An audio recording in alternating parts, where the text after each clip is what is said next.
anasema fahamu ukuu wa Mungu ulio juu yako.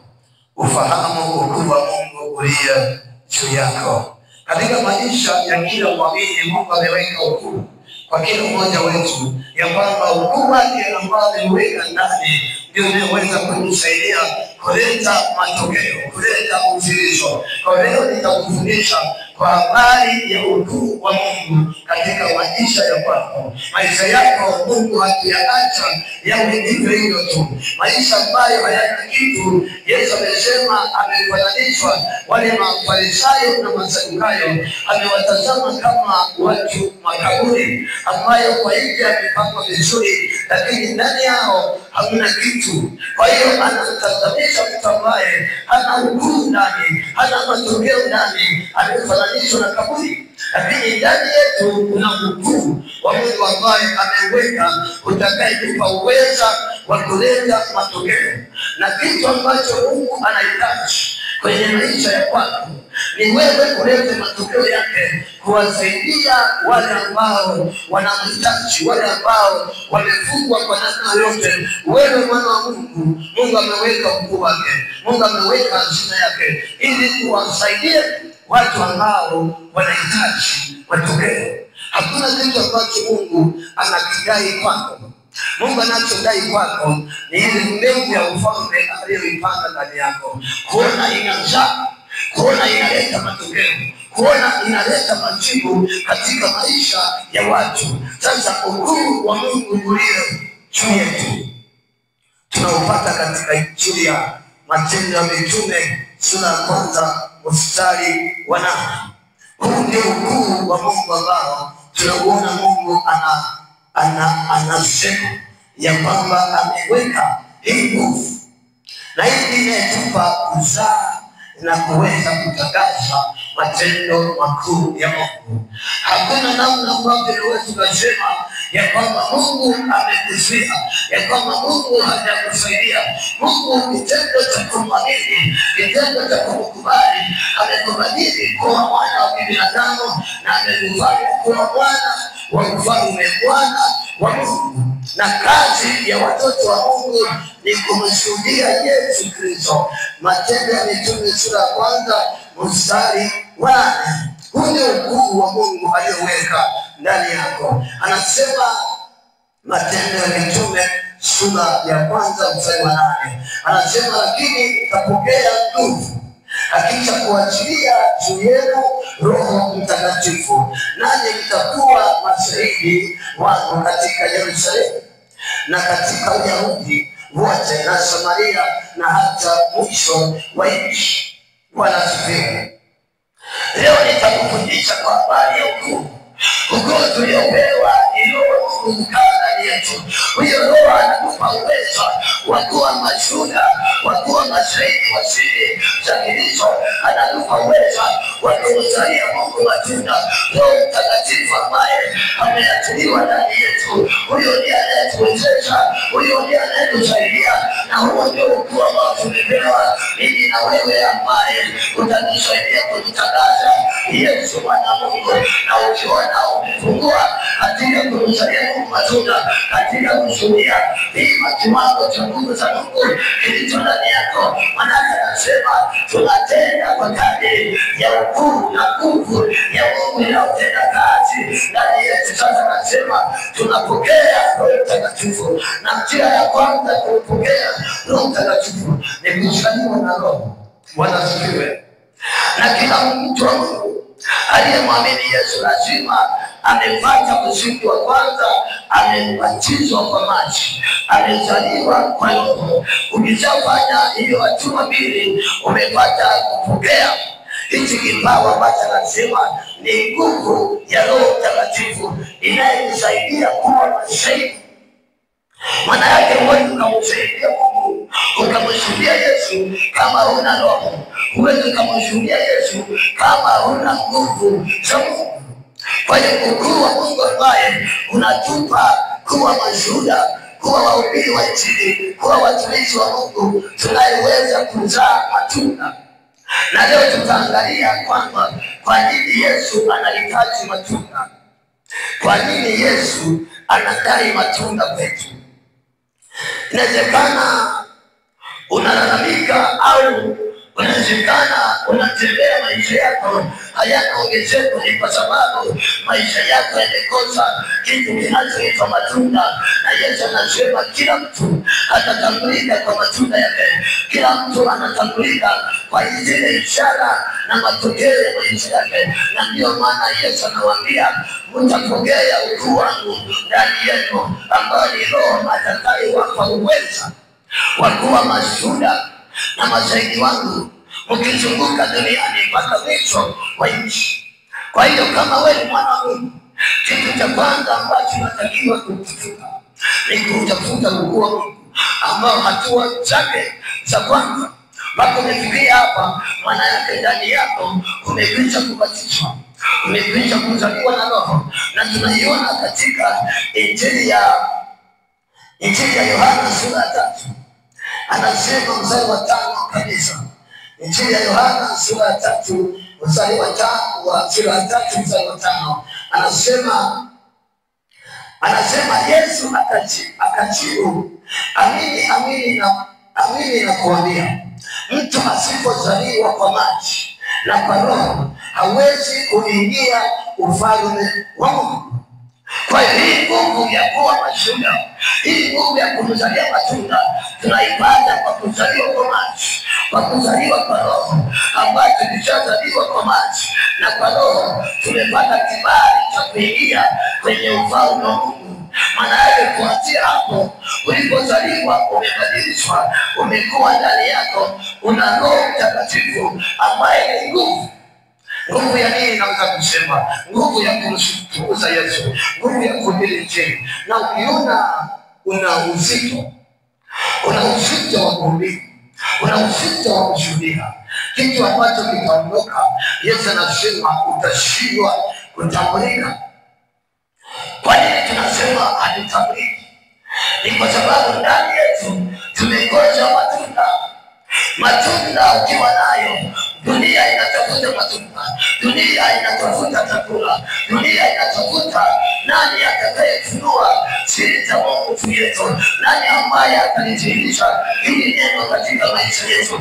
Dunia nzima ukiangalia inacholisubiri ni wewe Bwana Mungu, uliyezaliwa kwa Roho, uliyepokea nguvu za Mungu, ulete matokeo ya Mungu kwenye maisha yako, ili watu wafuate matokeo. Kuna watu wameshindwa, kuna watu wameogopa, kuna watu wamefungwa na nguvu za giza, wanatamani kuona Mwana wa Mungu atakayesimama na kujikemea nguvu za giza. Kama tunapenda kujifunza na kuomba Mungu usiku na mchana, ni kutafuta hii nguvu ambayo Yesu aliachilia pale ulipozaliwa kwa maji na umezaliwa kwa Roho. Kitendo cha kumkiri Yesu, manake umepewa nguvu za kutoa matokeo.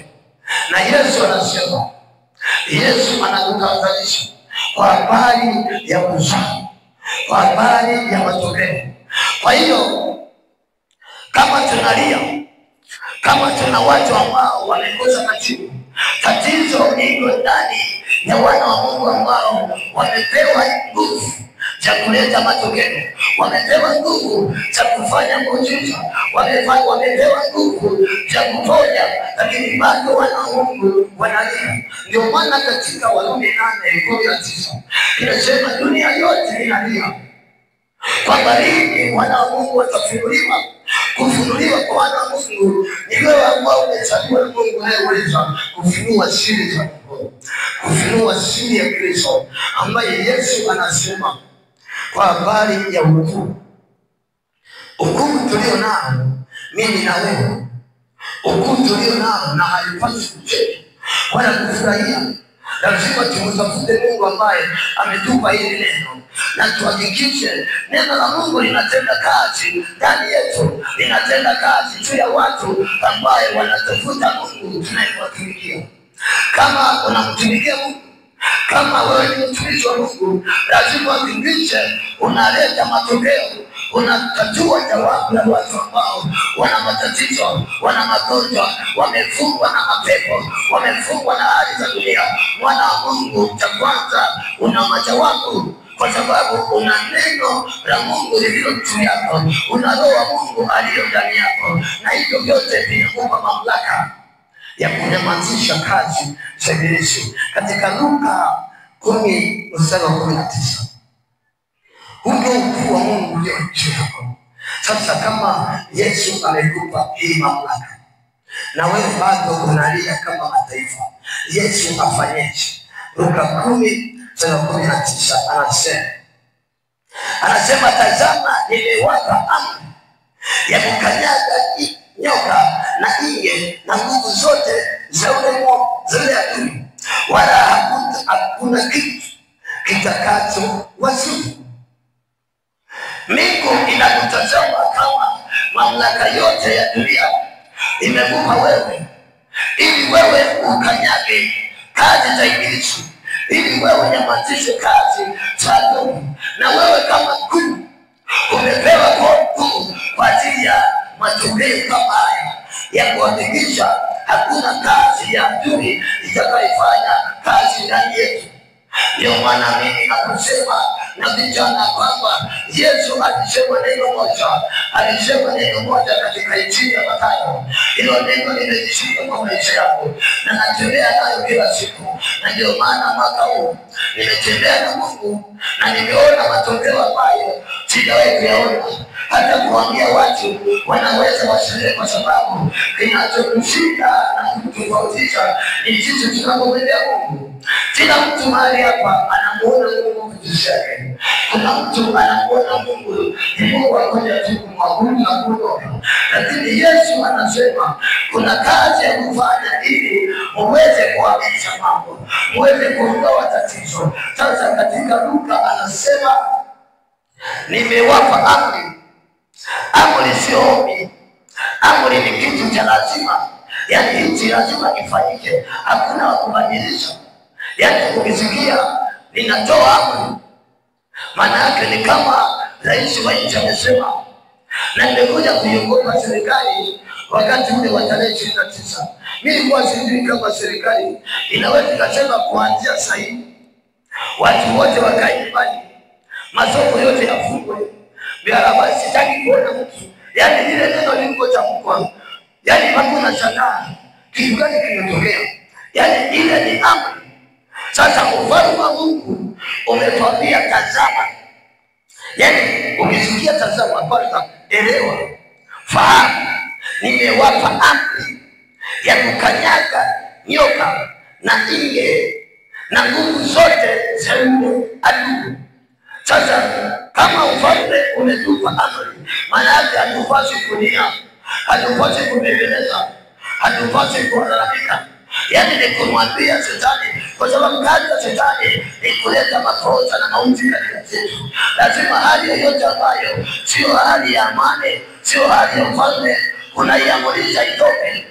Maana yake neno lako lina nguvu, neno lako lina uweza wa kuamuru hiyo hali kuondoka. Kwa hiyo kama kuna hali ambazo hasimbariki Mungu ziko kwenye maisha yako, maana yake kuna mahali umefungua kwenye kuitambua mamlaka ambayo Mungu amekupa. Ndio maana nimesema tambua ukuu wa Mungu ulio juu yako, na ukuu wetu anasema ni nguvu ya Roho aliyoiweka ndani yetu. Hiyo nguvu itatuwezesha kuwa mashuhuda, tutamshuhudia Kristo. Sasa ni kazi ya mimi na wewe kujipima kwamba wapi umepungua, wapi umelegea, wapi umekosea, ili utengeneze maisha yako, utengeneze njia zako. Na huyo ambaye amekupa mamlaka, ambaye ni Kristo Yesu, anasema kwa jina langu utatoa pepo, kwa jina langu utaponya magonjwa, kwa jina langu utafanya miujiza, utafanya ishara, utafanya maajabu. Kama hatutatangaza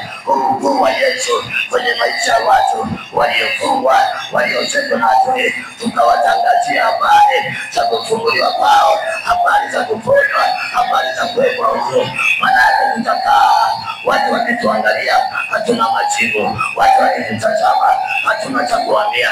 Watu wa dunia hii wanatafuta ishara ya Mungu, wanatafuta nani atafanya muujiza, nani atatuokoa na mateso haya, nani atatuokoa na minyoro hii. Wako watu wamefungwa, wana wa Mungu usikae kimya.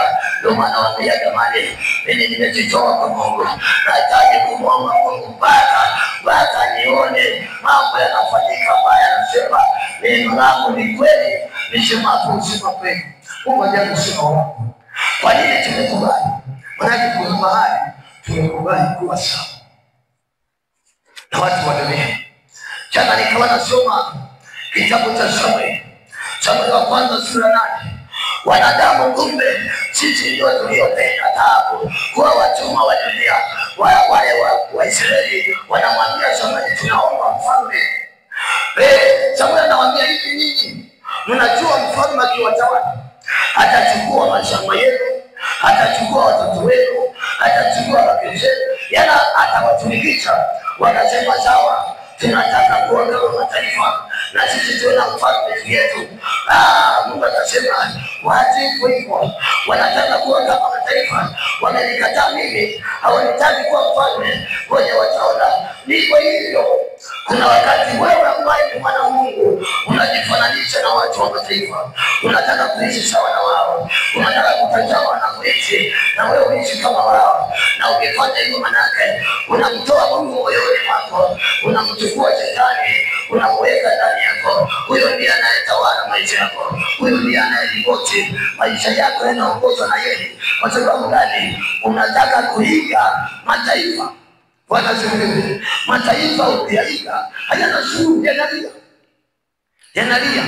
Anasemaje katika Warumi 8:19? Mataifa yanalia, halafu wewe unataka kuiga mataifa. Una hakika utaingia kwenye kilio cha mataifa, matokeo ya Mungu kwako yataondoka.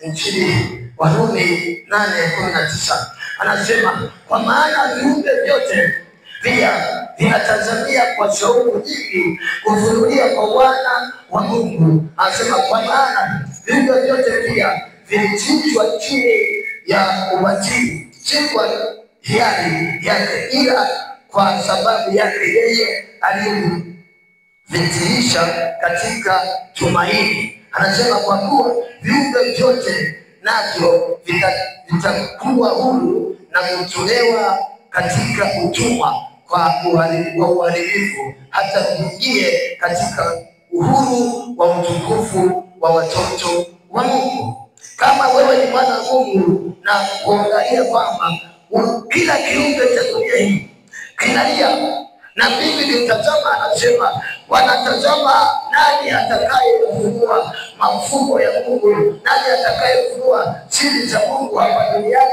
Kama viumbe vyote vinatazamia kufunuliwa kwa wana wa Mungu, mimi na wewe tunayo nguvu na mafunuo ya Roho Mtakatifu, kazi ambayo Roho Mtakatifu ameifanya.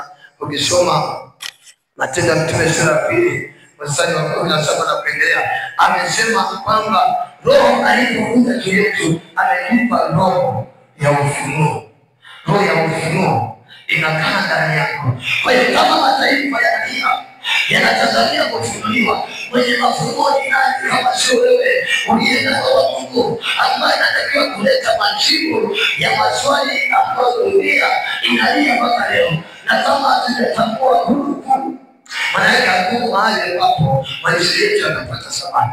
Maisha yetu yana thamani tu pale ambapo tutakuwa na majibu ya maswali ya dunia. Dunia ina nini?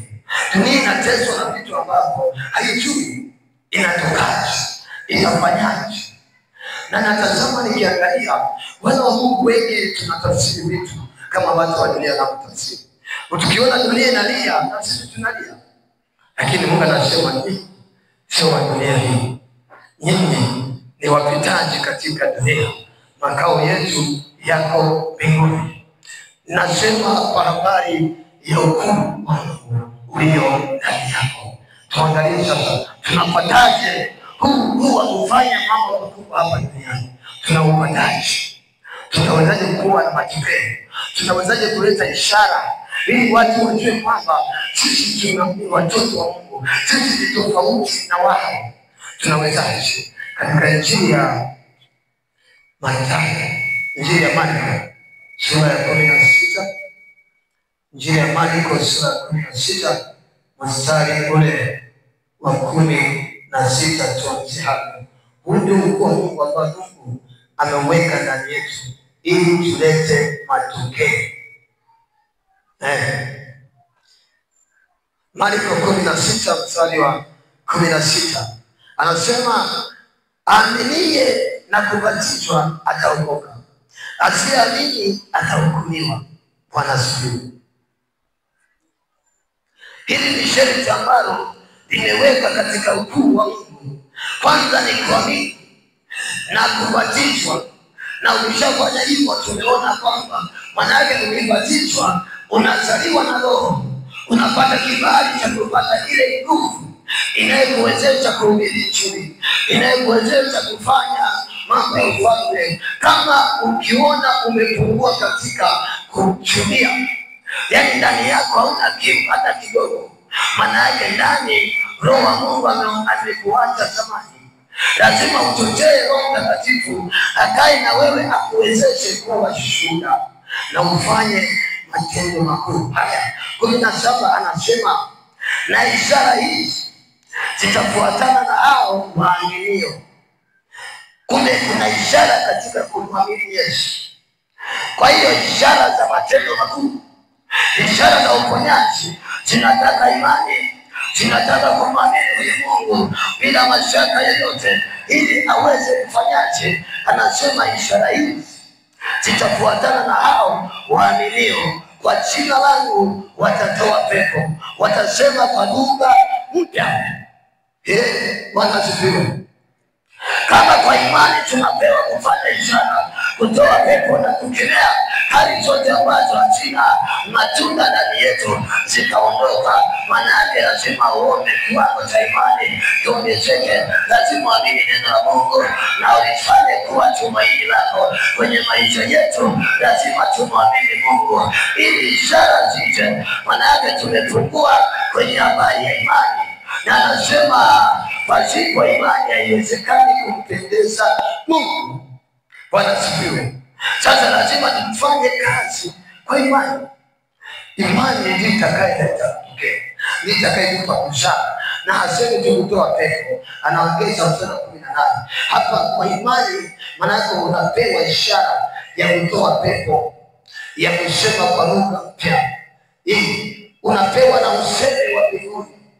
Sio usemi mtu na usemi, maanake huko usemi iko lugha ambayo ulimwengu wa kiroho wakisha unaelewa. Iko lugha ukitamka, maana yake hiyo ndiyo itaenda kuimarisha falme na mamlaka za giza ziachie hapo mahali ambapo tumeshuhudia. Lazima tutafute imani hii katika Kristo Yesu. Namba 2 anasema sura 18, anasema watashika nyoka, hata wakinywa kitu cha kuofisha hakitawazuru kabisa. Wataweka mikono yao juu ya wagonjwa nao watapata afya. Mungu ametupa ukuu wa kunyamazisha na kutuliza dhoruba katika dunia, ambayo anasema ni ishara kwa waamini. Mimi na wewe tumemwamini Yesu, lazima tuanze kupima kiwango cha imani. Usipopima kiwango cha imani na utayari wako juu ya Mungu, ambaye anasema neno langu ni kweli. Mungu aseme Mungu. Tunafurahia nini wana wa Mungu kama tunaishi kwenye imani ambayo bado haijaleta matokeo, bado haijaweza kukemea pepo ikaondoka, bado haijaweza kukemea magonjwa yakaondoka, bado haijaweza kufanya muujiza ili mataifa wajishangae? Tunafurahiwa nini kama hatujaweza kusimama tukaamulisha hali ya mauti na ikaondoka, tukaamulisha hali ya upepo mbaya ukaondoka? Maana yake kama hatujaweza kufanya hivyo, kuna mahali pa kumwamini Mungu tumepungua. Ongeza kiwango cha imani. Lazima uamini Mungu kwa matendo yako, kwa maisha yako, kwa sababu Yesu anachokitafuta kwako ni matokeo. Yesu hana ile kwamba nilikuwa naenda kanisani, nilikuwa naomba sana, nilikuwa natoa sadaka sana. Unijali nini? Ulinishuhudia wapi? ulifanya matendo makubwa wapi? Hata mataifa, hata watu wa giza wanaomba sana, wanatoa sadaka sana, na inawezekana wanatoa kuliko hata wewe. Kwa hiyo sadaka inayomgusa Mungu ile sadaka ambayo itatumia nguvu ya kufanya mambo ambayo mataifa hayawezi kufanya. Hicho ndio kilimfanya Yesu aanze kufanya. Hicho ndio kufanya wanafunzi wa Yesu wabadili ulimwengu. Ulimwengu wote ukawaelekea, ukawatazama watu, maana waliona ufanaka yao, majibu ya maswali yao yako kwa kina Petro. Wakawageukia, wakawafuata. Mimi na wewe tumepungua wapi? Hatujafanya kitu cha kuwagusa mataifa ili watafute kile ambacho wao wanaitafuta gharama kubwa hawajakipata. Hicho ndicho kitu ambacho kimefungwa kwenye fungu la imani, ambapo Yesu anasema wanaamini ishara hizi zitafuatana nao.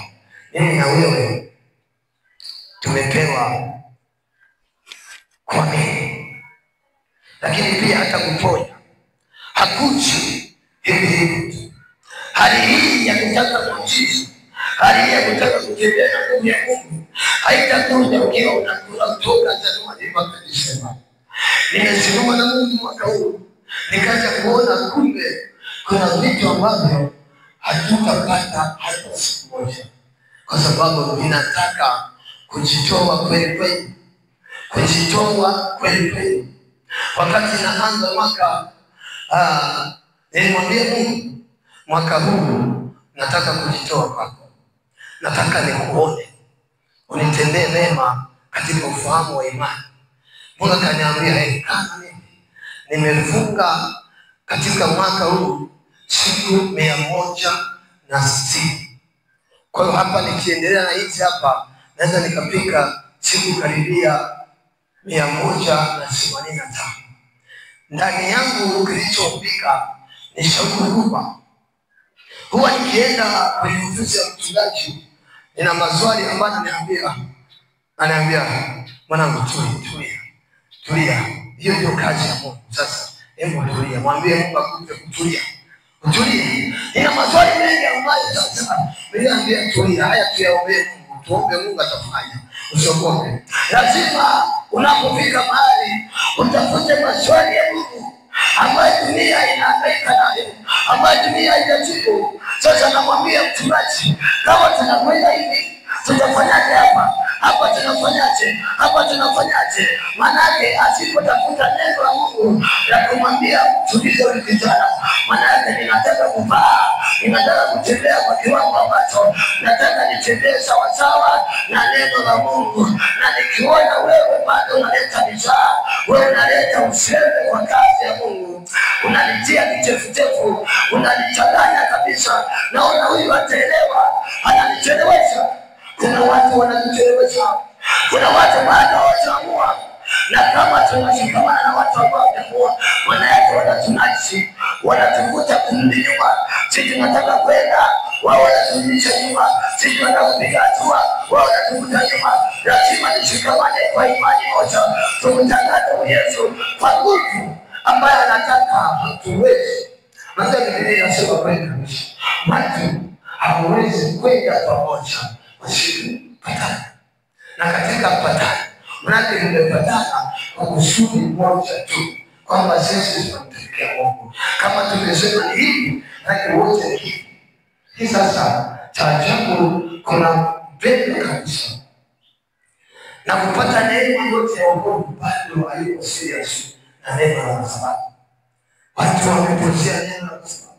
Sasa kinachotokea kwenye maisha ya watu, unakuta katikati yetu kuna watu wanalia. Amani ya Mungu imeondoka. Mapigo na mateso wanaopita nayo ni mengi. Unajiuliza nini wanakosa? Tulichokikosa ni kujiachia mbele za Mungu. Maana Yesu anasema mengine hatatoka Yani kuna jambo haliwezi kutoka kama utaingia kwenye maombi unafunga na kuomba kwamba nahitaji hili jambo litokee. Kama Yesu alipoenda kwenye maombi akaomba mpaka jasho na damu likatoka, unaweza kujiuliza ni kiasi gani alizama kwa Mungu. Maana yake alizama akaingia akili yake yote na mwili wake ukaingia mbele za Mungu mpaka mwili sasa unajikagua. Yani jasho limeisha, maji yameisha, umelegea. Yani una shauku yote, yani una mzigo. Yani akikuangalia tu unajua huyu ukaja tu msikiliza wacho. Na wana wa Mungu wengi wako hivyo. Ulegevu kwa Mungu ni laana. Tena anasema afanyaye kazi yako kwa ulegevu amelaniwa. Kwa nini unafanya kazi kwa ulegevu? Halafu unataka baraka, unataka matokeo, unataka Mungu akusaidie. Mungu sio mjinga. Mungu anatenda kazi na anayefanya kazi. Na amesema anayetafuta kwa bidii ndiye atakayeniona. Na maombi ya yake yafaa sana kiomba kwa bidii. Na kumshia mwana Mungu siku ya leo, anza kumtafuta Mungu kwa bidii. Nimeiona neema ambayo naifurahia sana. Nimeona upendo ambao siwezi kukwambia, utaona mwenyewe kwa macho. Mungu anapotuinua kwa kazi hii, hata kama shetani atasimama, Mungu wetu ni mkuu kuliko hawa wa duniani. Hata kama dunia ikapiga kelele, wewe una ukuu ndani yako ambao ni zaidi ya kelele za dunia. Yesu akaniambia, usiogope mwanangu, hata kufadhaika, hata kuogopa. Tulia na makatini mbele zangu, nitakuonyesha wokovu wangu, nitakuonyesha neema kwangu, nitakuonyesha hao wanaokataa mkono wako, wanautafuta bila kumwona, wanakukimbilia. Hiyo ndio kazi ya Yesu. Utakapomtafuta kwa bidii, anasema nitakushika kwa mkono wako wa kuume, nitakuongoza na kukuonyesha njia. Wakati tunapoteza tumaini, sisi tumejaa tumaini, sisi tumejaa amani, tumejaa ukuu wa Mungu ndani yetu. Bwana Yesu asifiwe.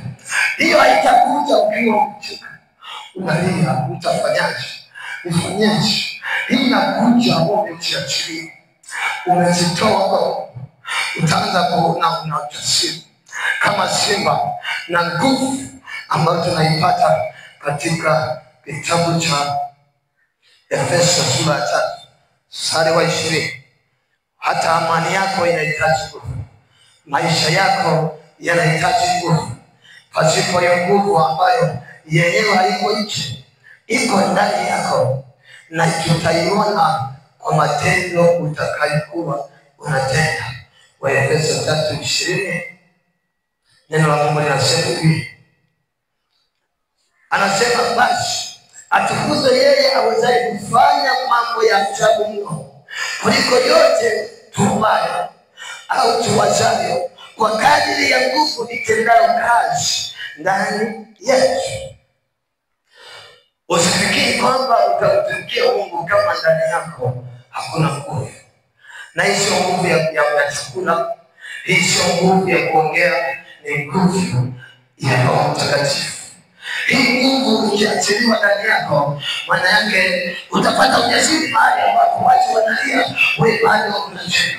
Watu wanakata tamaa, wewe bado unatumaini. Watu wanakosa fursa, wewe bado fursa zipo. Watu wafanya biashara zikaenda, wewe bado unafanya biashara zinaenda. Unaona neema inakujia, na kitu ambacho kimetokea, nimeona neema hiyo inatembea ndani yangu. Lakini uliza lazima ufike mahali useme kama Paulo. Paulo anasema ingawa tunachoka, tunaonekana wazefu, lakini ndani yetu tunafanywa upya. Lazima uhakikishe mwili wako umenyamaza, kelele zote zimenyamaza.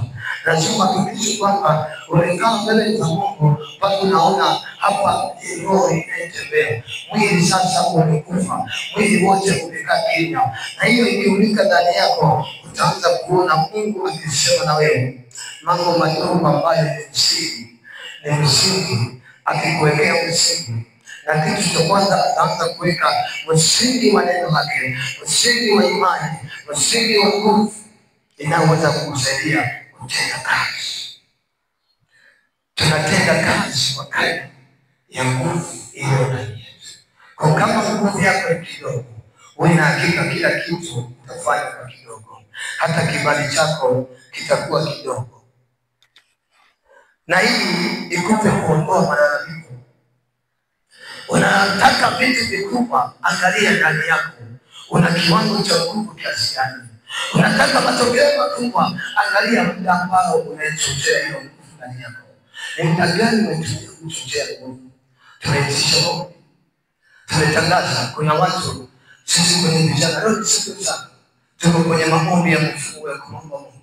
Lakini kuna mtu bado hajui na hatawahi. Lakini tunaanza lango la mwezi na mfungo. Mfungo utaleta matokeo. Huwezi ukawa na ahadi ya nguvu za Mungu.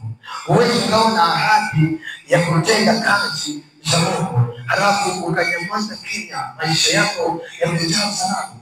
Hakuna anayekutazama, hakuna anayekuona kwako, hakuna anayekuuliza. Wewe ni mtu wa kawaida, yani sawasawa na mataifa. Maana yake Yesu anachotaka kwenye kadiri ya matunda yetu tunayozaa, na anasema tunatambulika kwa matunda, tusidanganyane. Utachiwa na watu kutokana na vile unavyotoa. Na mwana wa Mungu yote lazima uhakikishe unazaa. Twende kuangalia neno ambalo Yesu anasema, na hii lazima tunalidai kwa Mungu kwa nguvu. Mathayo 7 tuanzie 16. Mathayo 7:16. Hii ukwepe. Na tuanzie 15. 7:15. Bwana asifiwe. Kinachokutofautisha wewe na watu wa kawaida ni matunda utakaozaa. Sasa Yesu anasema Mathayo 7:15. Anasema jihadharini na manabii ya uongo, watu wanaowachia wamevaa mavazi ya kondoo, walakini kwa ndani ni mbwa mwitu wakali. Kama utasimama mbele za Mungu sawasawa, kutambua nabii wa uongo ni kitu kigumu sana. Anasema ukimwona amevaa vazi la kondoo, lakini anasema ndani yake ni mbwa mwitu kali sana. Tuendelee 16. Anasema mtawatambua kwa matunda yao. Je, watu huchuma zabibu katika mbaruti au tini katika mbaruti? Anasema vivyo hivyo kila mti mwema huzaa matunda mazuri, na mti mbovu huzaa matunda mabaya. Endelea. Anasema mti mwema hauwezi kuzaa matunda mabaya. Narudi, anasema mti mwema hauwezi kuzaa matunda mabaya, wala mti mwovu kuzaa matunda mazuri. 19. Sema kila mti usiozaa tunda zuri hukatwa na kutupwa motoni.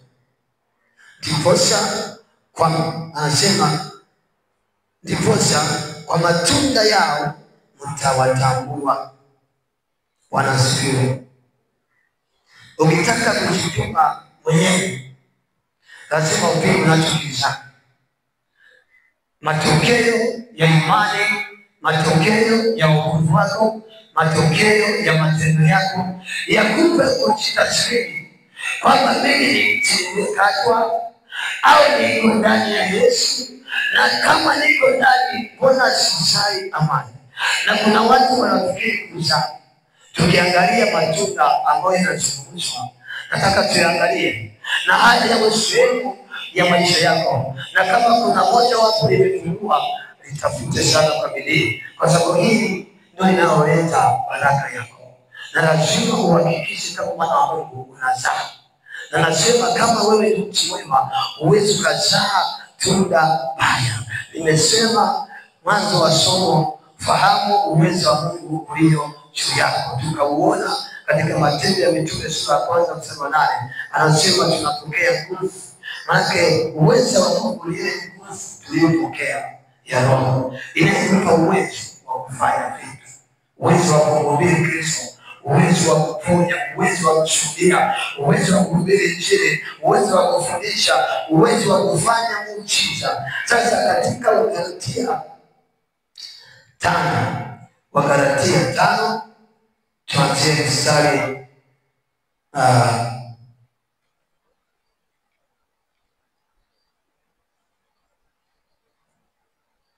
Wagalatia sura 5 tunataka tuangalie matunda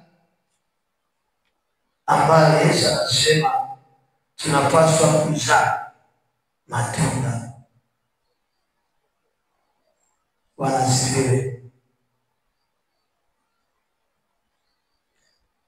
Tunaona kwamba mti unazaa matunda, na hapa tunaona matunda ya ile nguvu tuliyopokea, matunda ya nguvu tuliyopokea, matunda ya Roho Mtakatifu ambayo kila mwana wa Mungu aliyezaliwa mara ya pili, maana yake matunda haya lazima kwake yaonekane. Yani lazima utake usitake, kama wewe ni mwana wa Mungu lazima matunda haya yaonekane kwako. Tunda la kwanza la Roho Mtakatifu anasema, lakini tunda la Roho ni upendo. Upendo huu Paulo anazungumza kwa habari ya upendo.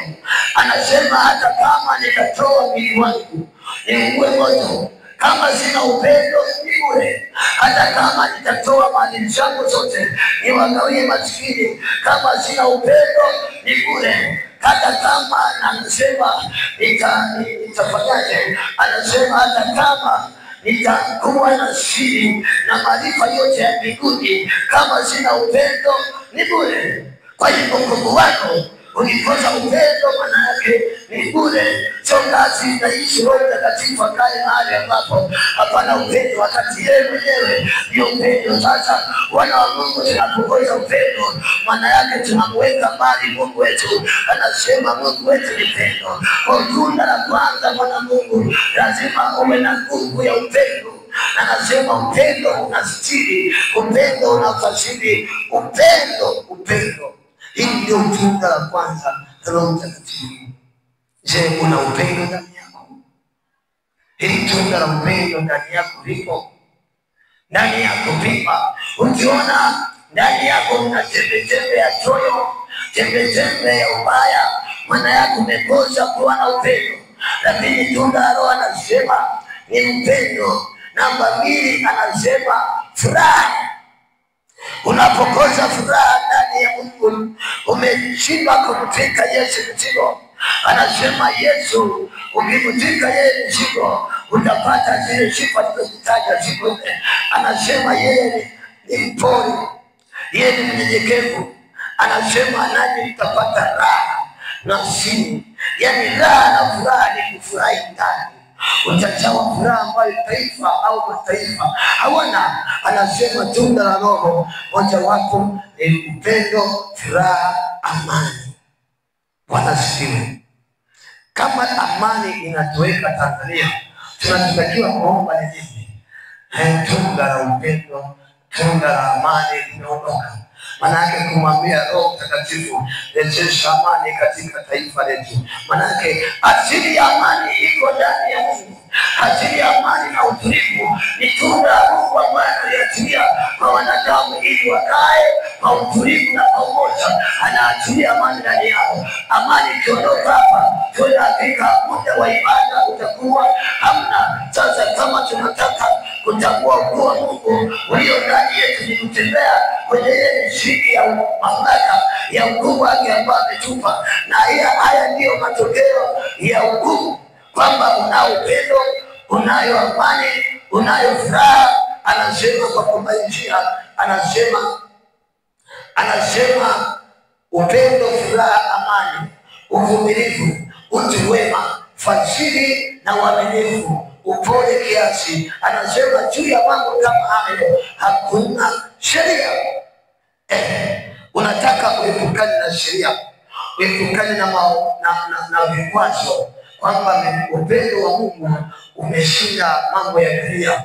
Maana ukiwa na hii tunda wewe umevuka kwenye viwango vya kujiuliza kwamba wameweka ibada za fulani, yani vitu vya kibinadamu vinakuwa chini yako. Wewe uko juu kwa sababu ndani yako unaye roho ambaye yuko juu ya taratibu za kibinadamu.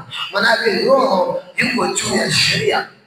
Unataka ushinde sheria, uwe mtu mwenye haki, unaotenda kazi ya kumshirikisha Mungu, lazima uwe umetembea na tunda la Roho. Kwa hiyo na mwisho nataka kusema, hakikisha maisha yako ya wokovu yanakuwa na matokeo au yanazaa matunda.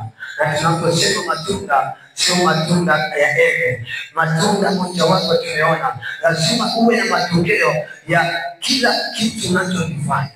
Maisha yako yamejaa. Ambapo mtazama mtu aliyepandwa na Mungu, utamuona kwenye Zaburi ya kwanza mstari wa 4, wa 3 na wa 4.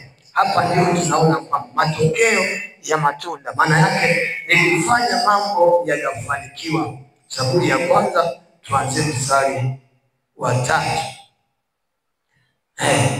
Mtu aliyepandwa kama mbegu, matokeo yake ni haya. Anasema Zaburi ya kwanza, anasema naye atakuwa kama mti uliopandwa kando kando ya vijito vya maji, uzao matunda yake kwa majira yake, wala jani lake halinyauki, na kila alitendalo litafanikiwa.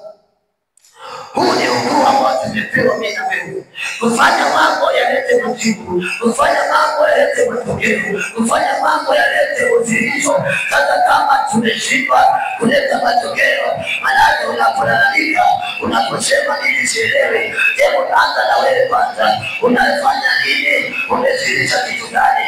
Inawezekana tatizo ni wewe, hujapanga vizuri, hujakaa vizuri na Mungu. Maana yake lazima ujue Mungu alimwambia Joshua, akamwambia Joshua, tazama mtumishi wangu amekufa. Tazama sasa ni wewe peke yako utakayevusha watu hawa. Tumepewa kuvusha dunia, tumepewa kutangaza dunia, kufungua waliofungwa, kuwaponya waliokuwa ni magonjwa. Sasa Joshua anapewa kwamba yeye peke yake ndiye atakayevusha watu, sio mtu mwingine. Matatizo yote unayoona, jawabu ni wewe ambaye ni mtu wa Mungu.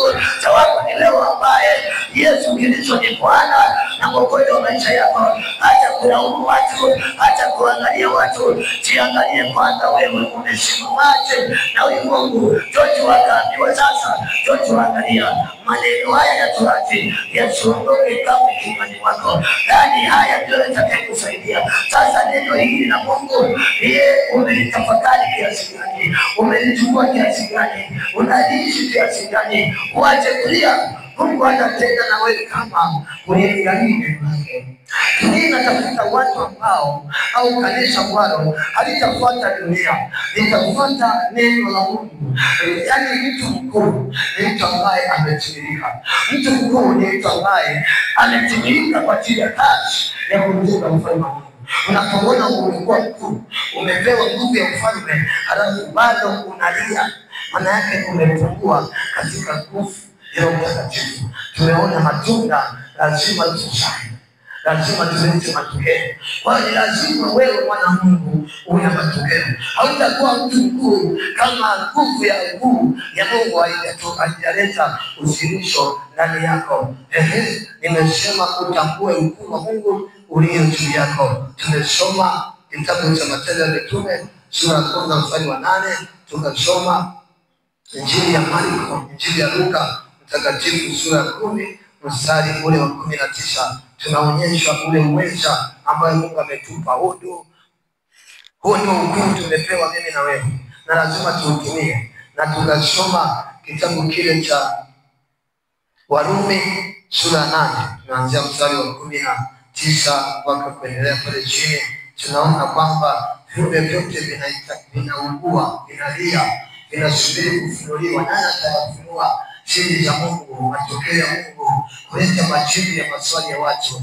Na tukaona katika Marko, tumeona kwamba Marko anatuonyesha kwamba ishara za Mungu zinafuatana na nao nini. Kwa hiyo tumeona ukuu wako usipojiungamanisha na imani sahihi, maana yake kusahau ukuu wa kuleta matokeo kwenye maisha yako. Tukasoma tena na